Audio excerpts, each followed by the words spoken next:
അൽഹംദുലില്ലാഹ്, അള്ളാഹുവിൻ്റെ അപാരമായ അനുഗ്രഹത്താൽ നമ്മളിപ്പോൾ എത്തി നിൽക്കുന്ന ഈ സ്ഥലം ഇതാണ് ബൈത്തുൽ മുസ്തഫ. റസൂലുള്ളാഹി സ്വല്ലല്ലാഹു അലൈഹി വസല്ലമയുടെ മൗലിദ് നടന്ന വീടാണ്. റസൂലുള്ളാഹി ഈ ലോകത്ത് ക്രിസ്താബ്ദം 571 ഏപ്രിൽ 20 തിങ്കളാഴ്ച ഒരു റബീഉൽ അവ്വൽ 12 സുബഹിയോടടുത്ത നേരത്ത് മക്കയിൽ ജനിച്ചു അല്ലേ. അതാണ് അള്ളാഹുവിൻ്റെ റസൂൽ സ്വല്ലല്ലാഹു അലൈഹി വസല്ലമ ജനിച്ച വീട്. ഏതാന്ന് ചോദിച്ചാൽ ഇതാണ്. അത് അന്നത്തെ പോലെയല്ല, ഇത് പിൽക്കാലത്ത് ഉണ്ടാക്കിയ കെട്ടിടാണ്. അന്നത്തെ വീട് ഇതല്ല, ചെറുതെന്നല്ല, ഇതല്ല.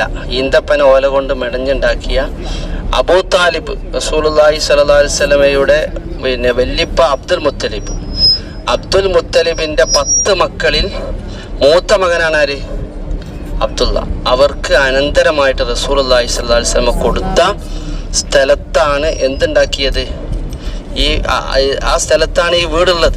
അന്ന് മുതലേ ഉള്ള വീട് നബിൻ്റെ വാപ്പക്ക് കൊടുത്തതാണ്, അനന്തരമായി കിട്ടിയ സ്ഥലത്ത്. അവിടെ പിന്നെ റസൂലുള്ളാഹി സ്വല്ലല്ലാഹു അലൈഹി വസല്ലമ ജനിക്കുന്നതിന് മുമ്പ് കുടുംബത്തിൻ്റെ പ്രാരാബ്ദം കാരണം അബ്ദുള്ള കച്ചവടത്തിന് പോയി അല്ലേ. അപ്പോൾ അബ്ദുള്ള റളിയല്ലാഹു അൻഹു റസൂലുള്ളാഹിന്റെ പ്രിയപ്പെട്ട പിതാവ് പോയത് ഈ സ്ഥലത്ത് നിന്നാണ്. പിന്നെ തിരിച്ചു വന്നില്ല എന്നല്ലേ. മദീനയിലെത്തി, അവിടെ പിന്നെ വീട്ടിൽ താമസിച്ചു കൊണ്ടിരിക്കെ രോഗിയായി. അവിടുന്ന് എന്തായി? വഫാത്തായി. തിരിച്ചു വരാൻ കഴിഞ്ഞില്ല. അപ്പോൾ വാപ്പ പോയത് ഇവിടുന്നാണ്. ഉമ്മ നബി സല്ലല്ലാഹു അലൈഹി വസല്ലമയെ പ്രസവിച്ചത് ഒരു റബീഉൽ അവ്വൽ 12 തിങ്കളാഴ്ച പ്രസവിച്ചത് ഈ വീട്ടിൽ നിന്നാണ്. ജിബ്രീൽ അലൈഹി സ്വലാത്തു വസ്സലാമിൻ്റെ സാന്നിധ്യമുണ്ടായിരുന്നു അന്ന് എന്നാണ്. അപ്പോൾ ജിബ്രീൽ അലൈഹിസ്സലാം പോലും ഇറങ്ങിയ, ജിബ്രീലിൻ്റെ സാന്നിധ്യമുണ്ടായ റസൂലുള്ളാഹി സ്വല്ലല്ലാഹു അലൈഹി വസല്ലമയുടെ കുടുംബം താമസിച്ച ഷഅബ് അബി താലിബ്, ഈ ചെരുവിൻ്റെ ഒരു മലഞ്ചെരുവാണ്. ഇവിടുന്ന് അങ്ങോട്ടൊക്കെ ഷഅബ് അബി താലിബാണ്. ഈ കാണുന്ന ചുറ്റുഭാഗത്തുള്ള മലയുടെ പേര് ജബൽ അബി ഖുബൈസ് മല എന്നാണ്. ഈ കാണുന്നത് ജബൽ അബി ഖുബൈസ് പർവ്വതം. എന്താ ആ പർവ്വതത്തിൻ്റെ പ്രത്യേകത? ആ പർവ്വതത്തിൽ നിന്നാണ് നമ്മളെ ഉംറക്ക് ഹജ്ജിന് വേണ്ടി ഇബ്രാഹിം നബി അലൈഹിസ്സലാം വിളിച്ചത്. സയ്യിദുനാ ഖലീലുല്ലാഹ് ഇബ്രാഹിം നബി അലൈഹിസ്സലാം നമ്മളെ ഹജ്ജിന് വിളിച്ചത് ഈ പർവ്വതത്തിൻ്റെ മുകളിൽ കയറിയിട്ടാണ്. വഅദ്ദിൻ ഫിന്നാസി ബിൽ ഹജ്ജി യഅതൂക റിജാലൻ വഅലാ കുല്ലി ളാമിരി യഅതീന മിൻ കുല്ലി ഫജ്ജിൻ അമീഖ്. ഖുർആൻ പറഞ്ഞ കാര്യമല്ലേ. ലോകത്തിൻ്റെ അഷ്ടദിക്കുകളിൽ നിന്ന് പിന്നെ കാൽനടയായും വാഹനം കയറിയിട്ടും ഹജ്ജിന് വേണ്ടി ആളുകൾ വരും. അതുകൊണ്ട് വഅദ്ദിൻ ഫിന്നാസി ബിൽ ഹജ്ജ്, ജനങ്ങളോട് ഹജ്ജിനുള്ള വിളംബരം നൽകണമെന്ന് അല്ലാഹു തആല ഖലീലുല്ലാഹ് ഇബ്രാഹിം നബി അലൈഹിസ്സലാമിനോട് പറയുകയും ചെയ്ത സ്ഥലമാണിത്. ഇത് ചരിത്രങ്ങളുണ്ട്. ഈ മലൻ്റെ മുകളിൽ പണ്ട് കാലത്ത് പള്ളി ഉണ്ടായിരുന്നു, ഒരു ചെറിയ പള്ളി. മസ്ജിദ് ബിലാൽ എന്നാണ് ആ പള്ളിൻ്റെ പേര്. ഹാറൂൺ റഷീദ് ചക്രവർത്തിയാണ് ആ പള്ളി ഉണ്ടാക്കിയത്. പിന്നീട് ഈ റസൂലുള്ളാഹി സ്വല്ലല്ലാഹു അലൈഹി വസല്ലമ താമസിച്ച നബി പ്രസവിക്കുമ്പോൾ എന്തൊക്കെ ഒരുപാട് അത്ഭുത സംഭവങ്ങളൊക്കെ ഉണ്ടായതൊക്കെ നമുക്കറിയാലോ.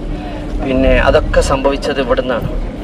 മാത്രമല്ല റസൂലുള്ളാഹി സ്വല്ലല്ലാഹു അലൈഹി വസല്ലമയുടെ മൗലിദ് നടന്ന് റസൂലുള്ളാഹി സ്വല്ലല്ലാഹു അലൈഹി വസല്ലമയുടെ കുടുംബം ആമിന ബീവി എങ്ങനെയാണ് റസൂലുള്ളാഹിനെ പോറ്റിയത്? ബാപ്പല്ല, അനാഥനായിട്ടാണ് പുന്നാര നബി ജനിച്ചത് അല്ലേ. അങ്ങനെ പിന്നെ ആരാ നോക്കാനുള്ളത്? വല്യപ്പ അബ്ദുൽ മുത്തലിബ് വാരിയെടുത്ത് കാബയിലേക്ക് കൊണ്ടുപോയി അൽഹംദുലില്ലാഹ് എന്നിട്ട് പറഞ്ഞ് വസുമ്മീതുഹു മുഹമ്മദ, മുഹമ്മദ് എന്നുള്ള പേര് വിളിപ്പിച്ചതും ആരാണ്? പേര് വിളിച്ചതും വല്യപ്പയാണ്. അങ്ങനെയുള്ള റസൂൽ കുറേ കാലം ഇവിടെ ജീവിച്ച് മക്കയിൽ 53 കൊല്ലം, ആദ്യകാലത്ത് 40 കൊല്ലം നബി സല്ലല്ലാഹു അലൈഹി വസല്ലമ നിശബ്ദനായി. അൽ അമീൻ അസ്സാദിഖുൽ വഅദുൽ അമീൻ, ജനങ്ങൾക്കിടയിൽ സത്യസന്ധനായ പ്രവാചകൻ. 40ാമത്തെ വയസ്സിലാണ് നുബുവത്ത്. എത്രാമത്തെ വയസ്സിൽ? അന്നാണ് ഒറ്റക്ക് പരിചയമുള്ള ജബലിൻ നൂർ എന്ന് പറഞ്ഞ ഹിറാ ഗുഹയിലേക്ക് ഇങ്ങനെ പോയി വരും. അതിൽ 40ാമത്തെ വയസ്സിലുള്ള പോക്ക് 40 ദിവസം അല്ലെ 4 മാസം ഏകാന്തനായി അള്ളാനെ മാത്രം വിചാരിച്ചിരുന്നു. എവിടെ? ആ ഹിറാ ഗുഹയിൽ. അവിടുന്നാണ് ജിബ്രീൽ വന്നതും പിടിച്ചു ഞെരുക്കിയതും വായിക്കാൻ പറഞ്ഞതും ഖുർആൻ കൊടുത്തതും ഒക്കെ എവിടുന്നാണ്? ഖുർആൻ ഇറങ്ങിയത്, ആദ്യമായി ഖുർആൻ ഇറങ്ങിയ ജബലിൻ നൂർ എന്നാണ്. അങ്ങനെ നബി പ്രവാചകനായി നുബുവത്ത് കിട്ടി 40ാമത്തെ വയസ്സ്. ആദ്യമൊക്കെ രഹസ്യമായിട്ടുള്ള പ്രബോധനം, പിന്നീട് പരസ്യമായി എല്ലാവരോടും എല്ലാ ആളുകളെയും വിളിച്ചു കൂട്ടി പറഞ്ഞോളി എന്ന് പറഞ്ഞു. അങ്ങനെ ഈ സഫാ താഴ്വരയിലും ഈ ജബൽ അബി ഖുബൈസിൻ്റെ താഴ്വരയിലൊക്കെ റസൂലുള്ളാഹി സ്വല്ലല്ലാഹു അലൈഹി വസല്ലം ആളുകളെ വിളിച്ചുകൂട്ടി. അവിടുന്ന് പ്രബോധനം നടത്തി. ലാ ഇലാഹ ഇല്ലല്ലാഹ് എന്ന തൗഹീദ് പറഞ്ഞു കൊടുത്തു. അപ്പോഴാണ് നബിൻ്റെ കുടുംബക്കാരനായ ഉടപ്പറപ്പായ അബൂലഹബ് നബിയെ ചീറ്റ് ചെയ്തത്. തബ്ബൻ ലക യാ മുഹമ്മദ്, നബിയെ വല്ലാതെ വേദനിച്ചൊരു വാർത്ത, ഒരു വിളിയായിരുന്നു. എന്താണ് വിളിച്ചത്? തബ്ബല്ലക്, മുഹമ്മദേ നിനക്ക് നാശം എന്നാണ് ആര് പറയണത്? അബൂലഹബ് പറയുന്നത്. ഉടനെ ജിബ്രീൽ അലൈഹിസ്സലാം ഇറങ്ങിപ്പോയി. തബ്ബത് യദാ അബീ ലഹബിൻ വതബ്ബ്, നബി എങ്ങൾക്കല്ല നാശം പറ്റിയത്, അബൂജഹൽ നശിക്കട്ടെ, അവന്റെ ഇരു കരങ്ങളും നശിച്ചു പോകട്ടെ എന്ന ആയത്ത് വിശുദ്ധമായ സൂറത്ത് ഇറങ്ങിയത് ആ പശ്ചാത്തലത്തിൽ. പിന്നെ ഈ വീടിന്റെ അവസ്ഥ എന്താ വെച്ചാൽ നബി സല്ലല്ലാഹു അലൈഹി വസല്ലം കുറെ കാലം ഇവിടെ ജീവിച്ച് അവിടുത്തെ നല്ല ഒരു പ്രബോധനത്തിന് സാക്ഷ്യം വഹിച്ചു. ഈ മലഞ്ചെരുവിൽ ഒരു പട്ടിണി കടന്ന കഥകളൊക്കെ ഉണ്ട്. നബിയും കുടുംബവും പട്ടിണി കടന്ന കഥ. അവിടുന്ന് നബിക്ക് 25 വയസ്സുള്ള സമയം, ഖദീജ ബീവിക്ക് 40 വയസ്സുള്ള സമയമാണല്ലോ വിവാഹം നടക്കുന്നത്. പിന്നെ ഇവിടുത്തെ സംഭവം എന്താന്ന് വെച്ചാൽ, പിന്നെ ആ കാലം റസൂല് മദീനയിലേക്ക് ഹിജ്റ പോകുന്ന 53-ാമത്തെ വയസ്സിലാണ്. ആ 53-ാമത്തെ വയസ്സിലും ഈ വീട് ഇവിടെ ഉണ്ട്. നബി പ്രസവിച്ച വീട് ഇവിടെ ഉണ്ട്. പിന്നെ നബി മദീനയിലേക്ക് ഹിജ്റ പോകുമ്പോൾ അഖീൽ ഇബ്നു അബീ താലിബ് എന്ന് പറയുന്ന നബിയുടെ സഹോദരൻ എന്ത് കൊടുത്തു? അനന്തരമായി ഇത് അജിത് എടുത്തോ, ഞാൻ ഇവിടെ വരുമ്പോൾ എപ്പോഴെങ്കിലും ഒക്കെ കയറി കിടക്കാനുള്ള ഒരു അവസരം തന്നാതിയാരെ സൗജന്യമായി കൊടുത്തേൽപ്പിച്ചു പോയി. ഏത്? നബിയുടെ വീട്. നബി അന്നത് പൊളിച്ചിട്ടുണ്ടോ? അല്ല, ഞാൻ ഇവിടുന്ന് പോവുകയാണെങ്കിൽ ഈ വീട് വേണ്ടാന്ന് പൊളിച്ചിട്ടോ? പിന്നെ ഈ വീട് പൊളിക്കലും നശിപ്പിക്കലും ഇവിടെ ജഅലഹ സൂഖുൽ ബഹായിം, കന്നുകാലികൾ മേഞ്ഞു നടക്കുന്ന ഒരു സ്ഥലമൊക്കെ ആയി മാറുന്ന ഒരു സാഹചര്യം ഉണ്ടായിട്ടുണ്ട്. അതൊക്കെ വിശദമായി പറയാൻ പറ്റൂല. അങ്ങനെ ഒരു സാഹചര്യം ഉണ്ടായിട്ടുണ്ട് ഇവിടെ. റസൂലുള്ളാഹി ജനിച്ച വീട് എന്തായി? പിന്നീട് അത് ഒരു നല്ല മനുഷ്യൻ, ഇത് നബി ജനിച്ച വീടല്ലേ, ഗാന്ധിജി ജനിച്ച വീടില്ലടോ അല്ലേ? എവിടെ ഗാന്ധിജി എവിടെ ജനിച്ചത്? ഗുജറാത്തിലെ പോർബന്തറിൽ അല്ലേ? ഈ ഗാന്ധിജി ജനിച്ച വീട് ഇന്നും നിലനിൽക്കുന്നുണ്ട്. യേശു ക്രിസ്തു മഹാനായ ഈസ അലൈഹിസ്സലാം ജനിച്ച വീട് ഇന്നുണ്ട്. ബൈത്തുല്ലഹം അല്ലേ? അവിടെ ഉണ്ട്. എന്നാൽ നമ്മളെ നബി മുത്തുനബി സ്വല്ലല്ലാഹു അലൈഹി വസല്ലം എവിടെ ജനിച്ചു, എന്ന് ജനിച്ചു, കൃത്യമായി താരീഖ് പറഞ്ഞു കൊടുക്കണ്ടേ?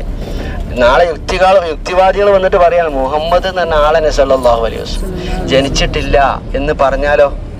അപ്പൊ അന്നത്തെ ഒരു നല്ല മനുഷ്യന് തോന്നി ഒരു ഇത് നിലനിർത്തണം. എങ്ങനെ? അന്നത്തെ വീട് ഏതായാലും പോയി. അന്ന് ഈ വീട് റസൂല് കൊടുക്കാതെ കുറെ കാലം നിന്നപ്പോ, കുറെ കാലം ഇവിടെ പിന്നെ ഈ റസൂലിന്റെ വീട്ടിൽ കയറി മൗലിദ് ഓതിയ ചരിത്രമുണ്ട്. ഈ പ്രദേശത്ത് റബീഉൽ അവ്വൽ മാസം വന്നു കഴിഞ്ഞാൽ മൗലിദ് ഓതിയ ചരിത്രമുണ്ട്. പിന്നെ റസൂലുള്ളാഹി സ്വല്ലല്ലാഹു അലൈഹി വസല്ലമ തങ്ങളുടെ ആ ഒരു ആസാറും ബർക്കത്തും തേടി വന്ന ആളാണ് ഹാറൂൻ റഷീദിന്റെ ഉമ്മ ഹസീറാൻ വന്നിട്ട് ചാക്ക് കണക്കിന് പൈസയായിട്ട് വന്നിട്ട് പൈസ പിന്നെ എടുത്തിട്ട് ഇവിടെ ചെറിയൊരു പള്ളി ഇവിടെ ഉണ്ട്. ആ പള്ളി പിന്നീട് എന്തായി? അതും പോയി. പിന്നെപ്പോ ഈ നല്ല മനുഷ്യന് തോന്നിയതാണ് എന്ത്? നബി ജനിച്ച സ്ഥലത്ത് ഒരു അടയാളം വേണം.